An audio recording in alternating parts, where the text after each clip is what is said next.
News first ಲೈವ್ಗೆ ಸ್ವಾಗತ. ನಾನು ವಿಜಯ್ ವೀರಪ್ಪ. ಮೊದಲಿಗೆ ಹೆಡ್ಲೈನ್ಸ್. ಮಳೆ ಬರ್ತಿದ್ದಂತೆ ಬೆಂಗಳೂರಿನ ಬೆಳ್ಳಂದೂರು ಕೆರೆಯಲ್ಲಿ ಮತ್ತೆ ನೊರೆ. ವಿಷಕಾರಿ ನೊರೆಯಿಂದ ಸ್ಥಳೀಯ ನಿವಾಸಿಗಳಿಗೆ ಆತಂಕ. ಸಂಸ್ಕರಿಸದ ತ್ಯಾಜ್ಯ ಮಿಶ್ರಿತ ನೀರು ಕೆರೆಗೆ ಬಂದಿರೋದ್ರಿಂದ ಪದೇ ಪದೇ ಸಮಸ್ಯೆ.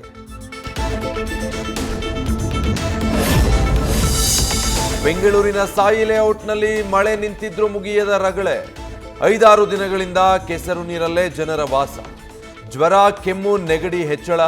ಸಾಂಕ್ರಾಮಿಕ ರೋಗ ಹರಡೋ ಭೀತಿಯಲ್ಲಿ ಸ್ಥಳೀಯ ನಿವಾಸಿಗಳು. ಮಳೆ ಕಡಿಮೆ ಆಗ್ತಿದ್ದಂತೆ ಕ್ಲೀನಿಂಗ್ ಶುರು ಮಾಡಿರೋ ನಿವಾಸಿಗಳು. ಕೋರಮಂಗಲದ ಅಪಾರ್ಟ್ಮೆಂಟ್ನ ಬೇಸ್ಮೆಂಟ್ ಅಲ್ಲಿ ಸಿಲುಕಿದ್ದ ಹಲವು ವಾಹನಗಳು. ಕೆಸರಿಂದ ತಮ್ಮ ಗಾಡಿಗಳನ್ನ ಹೊರತೆಗಿತಾ ಇರೋ ಜನ.